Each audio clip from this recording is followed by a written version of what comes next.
चौथा अध्याय इंद्रादि देवताओं द्वारा देवी की स्तुति। ध्यान सिद्धि की इच्छा रखने वाले पुरुष जिनकी सेवा करते हैं तथा देवता जिन्हें सब ओर से घेरे रहते हैं, उन जया नामावली दुर्गा देवी का ध्यान करें। उनके श्रीअंगों की आभा काले मेघ के समान श्याम है। वे अपने कटाक्षों से शत्रु समूह को भय प्रदान करती है। उनके मस्तक पर आबद्ध चंद्रमा की रेखा शोभा पाती है। वे अपने हाथों में शंख चक्र कृपाण और त्रिशूल धारण करती है। उनके 3 नेत्र हैं। वे सिंह के कंधे पर चढ़ी हुई है और अपने तेज से तीनों लोक को परिपूर्ण कर रही है। ऋषि कहते हैं, अत्यंत पराक्रमी दुरात्मा महिषासुर तथा उसकी दैत्य सेना की देवी के हाथों से मारे जाने पर इंद्र आदि देवता प्रणाम के लिए गर्दन तथा कंधे झुकाकर उन भगवती दुर्गा का उत्तम वचनों द्वारा स्तवन करने लगे। उस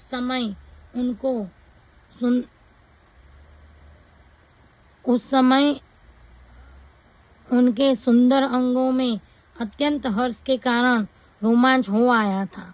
देवता बोले, संपूर्ण देवताओं की शक्ति का समुदाय ही जिनका स्वरूप है तथा जिन देवी ने अपनी शक्ति से संपूर्ण जगत को व्याप्त कर रखा है, समस्त देवताओं और महर्षियों की पूजनीया उन जगदम्बा को हम भक्ति पूर्वक नमस्कार करते हैं। वे हम लोगों का कल्याण करें। जिनके अनुपम प्रभाव और बल का वर्णन करने में भगवान शेषनाग, ब्रह्मा जी तथा महादेव जी भी समर्थ नहीं है, वे भगवती चंडिका संपूर्ण भगवत का पालन एवं अशुभ भय का नाश करने का विचार करें। जो पुण्यात्माओं के घरों में स्वयं ही लक्ष्मी रूप से, पापियों के यहाँ दरिद्रता रूप से, शुद्ध अंतकरण वाले पुरुषों के हृदय में बुद्धि रूप से, सत्पुरुषों में श्रद्धा रूप से तथा कलीन मनुष्यों में लज्जा रूप से निवास करती है, उन आप भगवती दुर्गा को हम नमस्कार करते हैं। देवी, आप संपूर्ण विश्व का पालन कीजिए। देवी, आपके इस अचिंत्य रूप का, असुरों का नाश करने वाले भारी पराक्रम का तथा समस्त देवताओं और दैत्यों के समक्ष युद्ध में प्रकट किए हुए आपके अद्भुत चरित्रों का हम किस प्रकार वर्णन करें। आप संपूर्ण जगत की उत्पत्ति में कारण हैं। आपके सत्वगुण, रजोगुण और तमोगुण, ये तीनों गुण मौजूद हैं, तो भी दोषों के साथ आपका संसर्ग नहीं जान पड़ता। भगवान विष्णु और महादेव जी आदि देवता भी आपका पार नहीं पाते। आप ही सबका आश्रय है। यह समस्त जगत आपका अंशभूत है, क्योंकि आप सबकी आदिभूत अव्याकृता परा प्रकृति है। देवी, संपूर्ण यज्ञों में जिसके उच्चारण से सब देवता तृप्ति लाभ करते हैं, वह स्वाहा आप ही है। इसके अतिरिक्त आप पितरों के भी तृप्ति का कारण हैं। अतएव सब लोग आपको स्वधा भी कहते हैं। देवी, जो मोक्ष की प्राप्ति का साधन है, अचिंत्य महाव्रत स्वरूप है, समस्त दोषों से रहित जितेंद्रिय तत्व को ही सार वस्तु मानने वाले तथा मोक्ष की अभिलाषा रखने वाले मुनिजन जिसका अभ्यास करते हैं, वह भगवती पराविद्या आप ही है। आप शब्द स्वरूपा है। अत्यंत निर्मल ऋग्वेद, यजुर्वेद तथा अद्गीत के मनोहर पदों के पाठ से युक्त समावेद का भी आधार आप ही है। आप देवी, यत्री, तीनों वेद और भगवती हैं।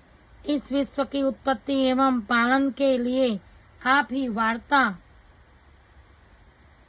के रूप में प्रकट हुई है। आप संपूर्ण जगत की घोर पीड़ा का नाश करने वाली है। देवी, जिससे समस्त शस्त्रों के सार का ज्ञान होता है, वह मेघा शक्ति आपकी है। दुर्गम भवसागर से पार उतरने वाली नौका रूप दुर्गा देवी भी आप ही है। आपकी कहीं भी आसक्ति नहीं है। केटप के शत्रु भगवान विष्णु के वक्ष स्थल में एकमात्र निवास करने वाली भगवती लक्ष्मी तथा भगवान चंद्रशेखर द्वारा सम्मानित गौरी देवी भी आप ही है। आपका मुख मंद मुस्कान से सुशोभित निर्मल पूर्ण चंद्रमा के बिंब का अनुकरण करने वाला और उत्तम सुवर्ण की मनोहर कांति से कमनीय है, तो भी उसे देखकर महिषासुर को क्रोध हुआ और रहस्य उसने उन पर प्रहार कर दिया। यह बड़े आश्चर्य की बात है। देवी, वही मुख जब क्रोध से युक्त होने पर उदय काल के चंद्रमा की भांति लाल और तनी हुई बोहों के कारण विकराल हो उठा, तब उसे देखकर जो महिषासुर के प्राण तुरंत नहीं निकल गए, यह उससे भी बढ़कर आश्चर्य की बात है, क्योंकि क्रोध में भरे हुए यमराज को देखकर भला कौन जीवित रह सकता है। देवी, आप प्रसन्न हो। परमात्मा स्वरूपा आपके प्रसन्न होने पर जगत का अभ्युदय होता है और क्रोध में भर जाने पर आप तत्काल ही कितने कुलों का सर्वनाश कर डालती है। यह बात अभी अनुभव में आई है, क्योंकि महिषासुर की यह विशाल सेना क्षण भर में आपके कोप से नष्ट हो गई है। सदा अभ्युदय प्रदान करने वाली आप जिन पर प्रसन्न रहती है, वे ही देश में सम्मानित है। उन्हीं को धन और यश की प्राप्ति होती है। उन्हीं का धर्म कभी शिथिल नहीं होता तथा वे ही अपने हृष्ट पुष्ट स्त्री पुत्र और मृत्यु के साथ धन्य माने जाते हैं। देवी, आपकी ही कृपा से पुण्यात्मा पुरुष प्रतिदिन अत्यंत श्रद्धा पूर्वक सदा सब प्रकार के धर्मानुकूल कर्म करता है और उसके प्रभाव से स्वर्गलोक में जाता है। इसलिए आप तीनों लोकों में निश्चय ही मनोवांछित फल देने वाली है। माँ दुर्गे, आप स्मरण करने पर सब प्राणियों का भय हर लेती है और स्वस्थ पुरुषों द्वारा चिंतन करने पर उन्हें परम कल्याणमयी बुद्धि प्रदान करती है। दुख दरिद्रता और भय हरने वाली देवी, आपके सिवा दूसरी कौन है जिसका चित्त सबका उपकार करने के लिए सदा ही दयार्द्र रहता हो। देवी, इन राक्षसों के मारने से संसार को सुख मिले तथा ये राक्षस चिरकाल तक नरक में रहने के लिए भले ही पाप करते रहे हो, इस समय संग्राम में मृत्यु को प्राप्त होकर स्वर्गलोक में जाए, निश्चय ही यही सोचकर आप शत्रुओं का वध करती है। आप शत्रुओं पर शस्त्रों का प्रहार क्यों करती है? समस्त असुरों को दृष्टिपात मात्र से ही भस्म क्यों नहीं कर देती? इसमें एक रहस्य है।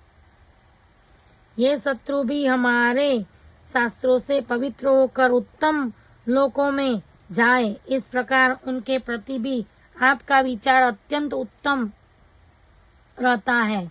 खड़ग के तेज पुंज की भयंकर दीप्ति से तथा आपके त्रिशूल के अग्रभाग की धनीभूत प्रभा से चौदिया कर जो आसुरों की आंखें फूट नहीं गईं, उसके कारण यही था कि वे मनोहर रश्मियों से युक्त चंद्रमा के समान आनंद प्रदान करने वाले आपके इस सुंदर मुख का दर्शन करते थे। देवी, आपका शील दुराचारियों के बुरे बर्ताव को दूर करने वाला है। साथ ही यह रूप ऐसा है जो कभी चिंतन में भी नहीं आ सकता और जिसकी कभी दूसरों से तुलना भी नहीं हो सकती, तथा आपका बल और पराक्रम तो उन दैत्यों का भी नाश करने वाला है जो कभी देवताओं के पराक्रम को भी नष्ट कर चुके थे। इस प्रकार आपने शत्रुओं पर भी अपनी दया ही प्रकट की है। वरदायिनी देवी, आपके इस पराक्रम की किसके साथ तुलना हो सकती है तथा शत्रुओं को भय देने वाला एवं अत्यंत मनोहर ऐसा रूप भी आपके सिवा और कहाँ है। हृदय में कृपा और युद्ध में निष्ठुरता, ये दोनों बातें तीनों लोकों के भीतर केवल आप में ही देखी गई है। माता अपने शत्रुओं का नाश करके इस समस्त त्रिलोक की रक्षा की है। उन शत्रुओं को भी युद्ध भूमि में मारकर स्वर्गलोक में पहुंचाया है तथा उत्तम दैत्यों से प्राप्त होने वाले हम लोगों के भय को भी दूर कर दिया है। आपको हमारा नमस्कार है। देवी, आप शूल से हमारी रक्षा करें। अंबिके, आप खड़ग से भी हमारी रक्षा करें तथा घंटा की ध्वनि और धनुष की टंकार से भी हम लोगों की रक्षा करें। चंडिके, पूर्व, पश्चिम और दक्षिण दिशा में आप हमारी रक्षा करें तथा ईश्वरी, अपने त्रिशूल को घुमाकर आप उत्तर दिशा में भी हमारी रक्षा करें। तीनों लोकों में आपके जो परम सुंदर एवं अत्यंत भयंकर रूप विचरते रहते हैं, उनके द्वारा भी आप हमारी तथा इस भूलोक की रक्षा करें। अंबिके, आपके कर पल्लवों में शोभा पाने वाले खड़ग, शूल और गदा आदि जो अस्त्र हैं, उन सब के द्वारा आप सब ओर से हम लोगों की रक्षा करें। ऋषि कहते हैं, इस प्रकार जब देवताओं ने जगन्माता दुर्गा की स्तुति की और नंदनवन के दिव्य पुष्पों एवं गंध, चंदन आदि के द्वारा उनका पूजन किया, फिर सबने मिलकर जब भक्ति पूर्वक दिव्य धूपों की सुगंध निवेदन की, तब देवी ने प्रसन्न वदन होकर प्रणाम करते हुए सब देवताओं से कहा। देवी बोली, देवताओं, तुम सब लोग मुझसे जिस वस्तु की अभिलाषा रखते हो उसे मांगो। देवता बोले, भगवती ने हमारी सब इच्छा पूर्ण कर दी, अब कुछ भी बाकी नहीं है, क्योंकि हमारा यह शत्रु महिषासुर मारा गया। महेश्वरी, इतने पर भी यदि आप हमें और वर देना चाहती है तो हम जब जब आपका स्मरण करें तब तब आप दर्शन देकर हम लोगों के महान संकट दूर कर दिया करे तथा प्रसन्न मुखी अंबिके, जो मनुष्य इन स्तोत्रों द्वारा आपकी स्तुति करे, उसे वित्त, समृद्धि और वैभव देने के साथ ही उसकी धन और स्त्री पुरुष आदि संपत्ति को भी बढ़ाने के लिए आप सदा हम पर प्रसन्न रहे। ऋषि कहते हैं, राजन, देवताओं ने जब आप अपने तथा जगत के कल्याण के लिए भद्रकाली देवी को इस प्रकार प्रसन्न किया, तब वे तथास्तु कहकर वहीं अंतर ध्यान हो गई। भूपाल, इस प्रकार पूर्व काल में तीनों लोकों का हित चाहने वाली देवी जिस प्रकार देवताओं के शरीर से प्रकट हुई थी, वह सब कथा मैंने कह सुनाई। अब पुनः देवताओं का उपकार करने वाली वे देवी दुष्ट दैत्यों तथा शुंभ निशुंभ का वध करने एवं सब लोगों की रक्षा करने के लिए गौरी देवी के शरीर से जिस प्रकार प्रकट हुई थी, वह सब प्रसंग मेरे मुंह से सुनो। मैं उसका तुमसे यथावत वर्णन करता हूँ। इस प्रकार श्री मार्कंडेय पुराण में सावर्णिक मनवंतर की कथा के अंतर्गत देवी महात्म्य में शुक्रादि स्तुति नामक चौथा अध्याय पूरा हुआ।